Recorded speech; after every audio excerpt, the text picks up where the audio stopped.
Serpentard. Encore quelqu'un qui va mal tourner.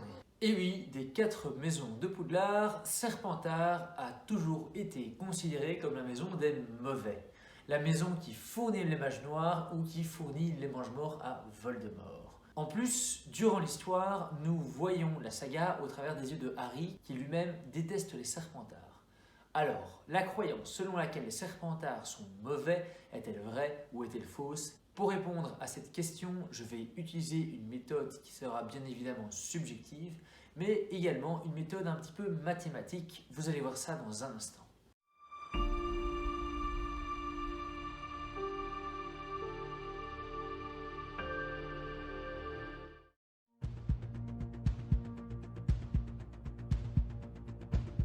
Pour répondre à la question, on va dans un premier temps lister tous les Serpentards durant la saga et durant les 7 tomes de Harry Potter. Avec cette liste, on va classer tous les personnages qui s'y trouvent dans la catégorie bon ou dans la catégorie mauvais. À la fin de la vidéo, on fera le compte et on verra quelle est la catégorie qui remportera le plus de suffrages. Il n'est pas évident de dire que quelqu'un est bon ou mauvais, évidemment c'est un petit peu caricatural. Aussi, s'il est trop difficile de classer un personnage dans la catégorie bon ou mauvais, on le mettra hors catégorie et ne sera donc pas comptabilisé.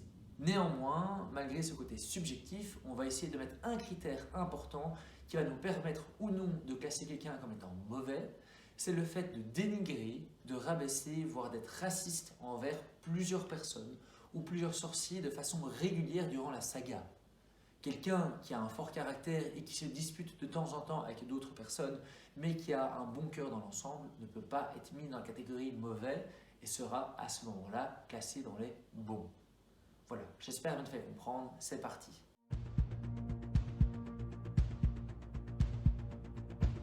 Pour démarrer la liste, commençons avec tous les jeunes Serpentards qui étaient présents à Poudlard au moment où Harry, Ron et Hermione y étaient. Je précise toutefois que je ne les ai pas tous pris parce que certains Serpentards sont seulement mentionnés une fois, 2 fois ou 3 fois dans les livres et on en sait très peu à leur sujet. Avec ce peu d'informations, on ne peut pas donc décider de les classer dans une catégorie ou une autre. Je n'ai donc décidé de prendre que les Serpentards avec lesquels j'avais assez d'informations pour avoir un jugement correct de leur personne. Commençons donc par le classique avec Drago Malfoy.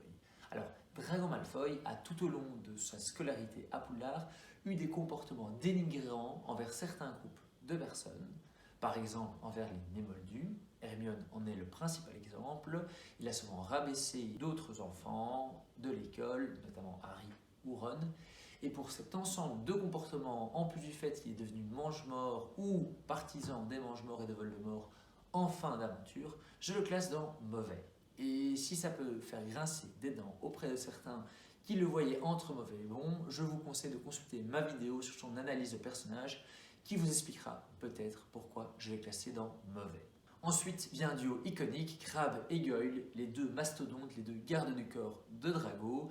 Tout au long de l'aventure, ils étaient en accord avec les idées de Drago et n'ont jamais hésité à sortir leurs muscles à défaut de leur pouvoir magique pour se battre ou bien pour martyriser d'autres élèves de Poudlard. Comble du comble, dans les livres Crabbe et dans les films Goyle tente d'assassiner Hermione avec un Avada Kedavra. Bon, je pense que rien que pour ça, ils sont dans la catégorie mauvais.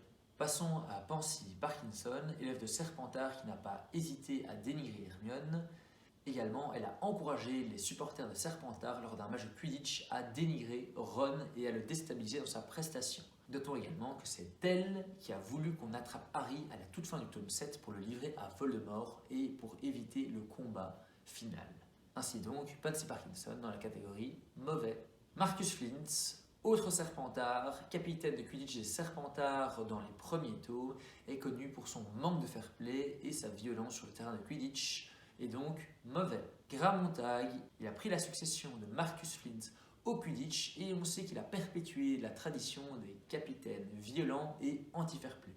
Et en plus, on sait de lui qu'il a intégré la brigade inquisitoriale de Ombrage, donc on peut le mettre dans mauvais. Blaise Zabini, élève que l'on découvre plutôt à la fin des tomes, on peut le classer dans mauvais. Pourquoi? Parce qu'il partage les idées des sangs purs et se montre dénigrant envers ceux qui ne le sont pas. Bon, on fait un petit point là. 7 mauvais Serpentards, 0 bon. On peut vraiment dire que pour l'instant, le bilan n'est pas terrible. Bon, vu que le constat n'est pas reluisant, on va essayer de se rattraper avec les adultes Serpentards qui étaient également présents lors des 7 tours. Commençons directement. Horace Le Gorn, professeur de potions, il a, non intentionnellement, certes, donné des informations à Voldemort sur Horcrux, mais mis à part cela, c'est un professeur qui aime enseigner et malgré le fait qu'il ait des chouchous, c'est une bonne personne. Il désire défendre les valeurs du bien contre les forces du mal. Bonne personne, ok. Ensuite, Severus Rogue, là encore un cas épineux. Il a été mange-mort, il s'est repenti pour se mettre au service de Dumbledore. Mal d'abord, puis bien ensuite, on va le mettre hors catégorie pour faciliter les choses. Ensuite, Regulus Black, frère de Sirius. Lui aussi, ancien mange-mort, repenti pour combattre par la suite Voldemort. Il est un petit peu entre les deux, donc on va le mettre hors catégorie. Andromeda Tonks, la maman de Nymphadora Tonks et la cousine de Sirius, élevée dans une famille qui prône la suprématie du sang pur, elle s'en est détachée et préfère soutenir l'ordre du Phénix, même s'il n'en fait pas véritablement partie. Bref, bonne personne. Dolores Ombrage, aïe aïe aïe, ah oui, Dolores Ombrage, oui, c'est une Serpentard. Et bon, voilà, je n'ai qu'à dire Dolores Ombrage et mauvais, voilà, c'est clair. Sur ce que nous venons de voir, en effet, les adultes Serpentards redorent un petit peu le blason de la maison vert et argent. Si on fait le comptage, sur les 5 que je vous ai présentés, il y en a 2 bons, 2 hors catégorie et une mauvaise. Bref, pas si mal. Mais malheureusement, je n'ai pas glissé dans cette liste tous les mange-morts. Mais on sait quand même qu'une grande majorité sont des Serpentards, ou probablement des Serpentards. C'est notamment le cas, par exemple, de Lucius Malfoy. Et s'ils sont mange-morts, automatiquement, ce sont des mauvaises personnes.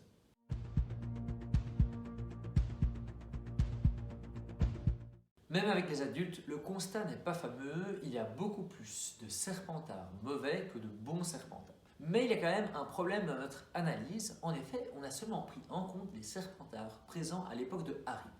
Alors, on va essayer de voir si on ne peut pas un petit peu contrebalancer les choses en prenant également les autres Serpentards connus de l'histoire. Parmi ceux-ci, nous avons Salazar Serpentard, qui certes est l'un des 4 fondateurs de Poudlard, mais qui a également créé la Chambre des Secrets, avec un monstre qui tue les enfants de nez moldu, bref, mauvais. Alors il y a également Merlin, le sorcier qui a donné son nom à l'ordre du Merlin, et il faut savoir que oui, celui-là était un Serpentard, et par contre, il a passé sa vie à traquer les mages noirs et à combattre les forces du mal, donc c'est véritablement quelqu'un de bien.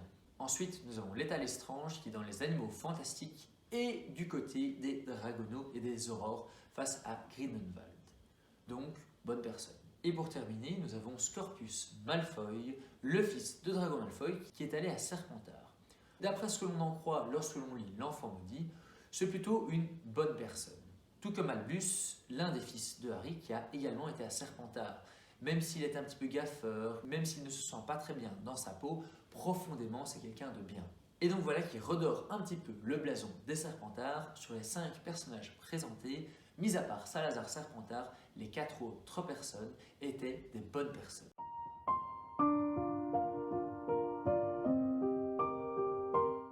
Le but de cette vidéo n'était pas de dire si la maison Serpentard est une bonne ou une mauvaise maison.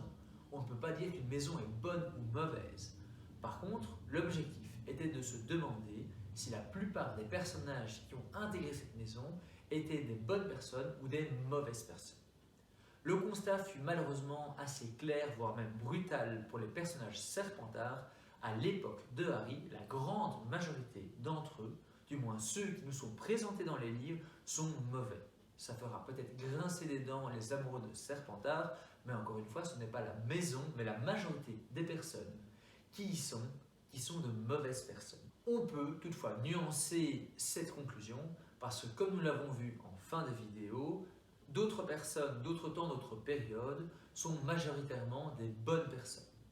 Alors peut-être que dans l'ensemble de l'histoire, on aura peut-être plus de bons personnages que de mauvais personnages dans la maison Serpentard, mais force est de constater qu'à l'époque de Harry, une bonne partie d'entre eux étaient des mauvaises personnes. Voilà, c'était la fin de la vidéo, ça m'a fait plaisir de la tourner et de la monter. N'hésite pas à mettre en commentaire ton avis par rapport au fait que les Serpentards seraient de bonnes ou de mauvaises personnes. Je te remercie, ciao.